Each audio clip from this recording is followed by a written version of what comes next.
Moret-Richaud. Merci, Monsieur le Président. Madame la Ministre, le Code général des collectivités territoriales, à son article L2 2223-42, dispose que seul un médecin peut délivrer un certificat attestant le décès et autorisant de ce fait la fermeture du cercueil. Ce document officiel permet d'établir que le décès ne suscite pas d'interrogation d'ordre médico-légal et que le défunt n'est pas mort d'une maladie contagieuse répertoriée par l'Organisation mondiale de la santé.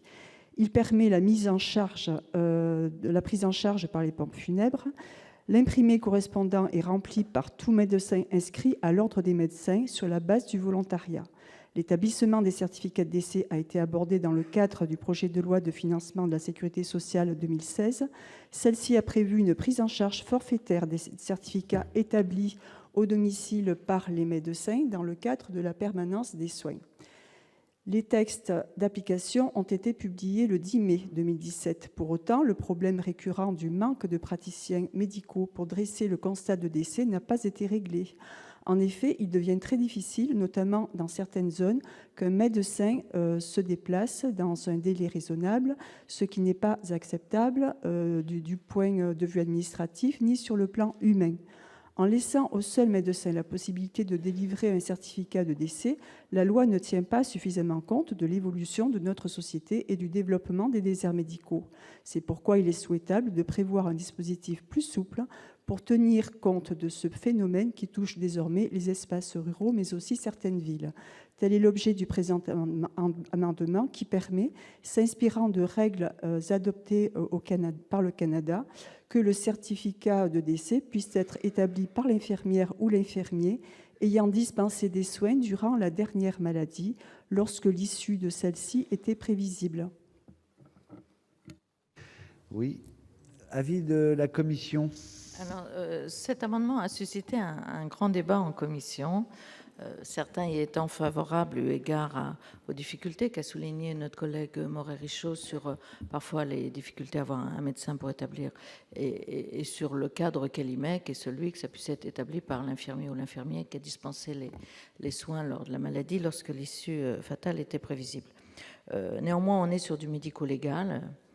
Et il y avait aussi des oppositions fortes par rapport à cela au sein de la commission et des risques posés de ce qui est quand même l'engagement de la signature d'un certificat de décès, notamment lorsqu'il faut dire qu'il n'y a pas de mort suspecte.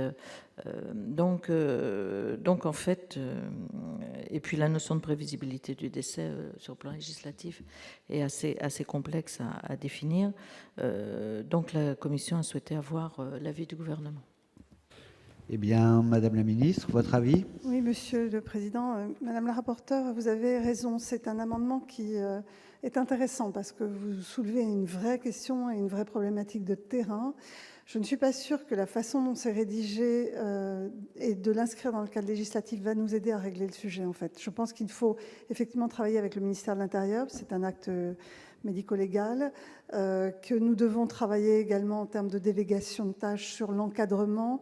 Je pense que l'amendement tel qu'il est rédigé nous poserait pas mal de problèmes de mise en œuvre. Donc je vous propose d'y travailler, de revenir vers vous peut-être pour le prochain PLFSS, mais peut-être que ça ne sera pas du domaine législatif, mais certainement nous allons explorer la piste que vous proposez. Je vous propose un retrait, sinon défavorable. Vous répondez quoi, madame?